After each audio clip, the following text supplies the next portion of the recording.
Oke, masuk ke bagian yang kedua, yaitu tentang akuisisi dengan kepemilikan penuh. Nah, tadi kan kita bisa mengakuisisi investasi itu bisa secara penuh, dalam hal ini 100% atau bisa juga kurang. Nah, kalau yang kurang dari 100% itu disebut dengan kepemilikan sebagian. Nah, untuk yang ini kita akan bahas dulu yang kepemilikannya itu 100%. Di dalam PSAK 65 mereka mengatur tentang penyajian laporan keuangan investasi atau sebagai subsidiary di si parent-nya. Jadi si parent akan membuat dan melaporkan laporan keuangan investasi dan melakukan konsolidasi selama si investor tersebut masih menyimpan hartanya dan melakukan investasi di subsidiary. Tapi kalau si investor yang sudah melepaskan investasi dia di subsidiary, maka si investor tidak perlu membuat laporan keuangan konsolidasian lagi. Maka nanti akan hilanglah sifat dia sebagai parent terhadap si investasi tersebut jika sudah dilepaskan. Nah, lalu di sini untuk contoh akuisisi yang dilakukan secara penuh, di sini ada PT Nirwana membeli seluruh saham PT Astra. Berarti di sini si PT Nirwananya sebagai parent karena kepemilikannya itu 100% dan PT Astranya sebagai subsidiary. Nilai akuisisinya sebesar 1,2 M. Ini ada laporan posisi keuangan yang dilaporkan oleh PT Nirwana dan PT Astra sebelum mereka melakukan akuisisi. Di sini berdasarkan langkah yang tadi di penjelasan sebelumnya, ada 6 langkah yang berkaitan dengan penyusunan laporan konsolidasi. Nah, langkah yang pertama itu kita akan menghitung dulu selisihnya atau mencari diferensial antara harga akuisisi dibandingkan dengan nilai tercatat dari aset bersihnya. Karena di sini yang nilai tercatat bersih itu aset bersih bisa dicari dengan menjumlahkan ekuitas atau mengurangkan jumlah aset dikurangi jumlah kewajiban. Di sini kita lebih simpelnya saja langsung jumlahkan sih jumlah ekuitasnya ada berapa aja, ada berapa. Saham biasanya ada 800 juta dan saldo labanya ada 400 juta. Maka di sini nilai akuisisinya seharga 1,2 M, lalu nilai tercatat bersihnya, aset bersihnya seharga 1,2 M juga dari yang saldo ekuitas ini. Sehingga diperolehlah diferensialnya itu 0 karena kan nilai wajarnya sama dengan nilai tercatat bersihnya. Langkah yang kedua, membuat jurnal umum. Berdasarkan transaksi akuisisi PT Nirwana atas PT Astra, maka di sini investasi Nirwana di PT Astra akan bertambah, lalu di kreditnya kasnya akan berkurang.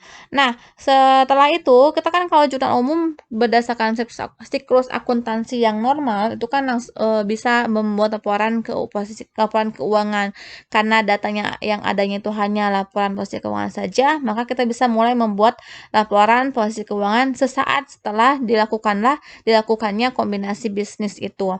Nah, di sini karena yang berubahnya itu ada investasi dan kas, maka di laporan posisi keuangan sesaat setelah akuisisi, kasnya menjadi berkurang dari yang tadinya 1 juta atau 1,6 M karena sudah dibelikan saham PT Astra senilai 1,2, maka kasnya menjadi 400 juta, tinggal 400 juta.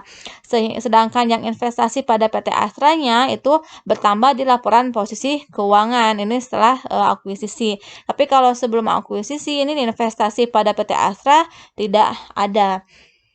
Nah, masuk ke langkah yang keempat. Kita akan membuat jurnal eliminasi. Karena tadi kan kalau di akuisisi kita akan jurnal eliminasi itu digunakan untuk menghilangkan atau menghindari adanya pelaporan ganda antara apa yang dilaporkan oleh si anak ketika diserahkan ke induk, sehingga si induk pada saat membuat laporan keuangan konsolidasian tidak akan mengakui double penggandaannya. Contohnya kan di perusahaan di PT di subsidiary mereka melaporkan adanya saham dan adanya saldo laba, maka di si parent mereka tidak boleh mengakui lagi yang dua akun itu sehingga harus dihilangkan. Untuk menghilangkan saldo atau mengeliminasi saldo investasi awal itu dengan mengurangkan saldo ekuitas, yaitu terdiri dari saham biasa investasinya itu 800 juta dan saldo labanya 400 juta. Karena fungsinya untuk dieliminasi ya, maka si saldonya itu berlawanan dengan saldo normal. Berarti kan saham biasa saldo normalnya di kredit. Maka kalau dieliminasi menjadi di debit. Begitupun yang investasi. Investasi kan tadinya di debit, karena akan dieliminasi, dihilangkan, maka menjadi di kredit. Nah, berdasarkan jurnal eliminasi tadi, maka kita bisa membuat kertas kerja konsolidasi untuk memudahkan dalam penyusunan laporan keuangan konsolidasian. Nah, berdasarkan tadi jurnal eliminasi ini ya, kertas kerja konsolidasi ini kerjanya sama dengan pembuatan worksheet pada umumnya, di mana kita kalau mengeliminasi kalau worksheet yang di pengetahuan akuntansi mah kita memindahkan nominal yang ada di masing-masing akun ke kolomnya.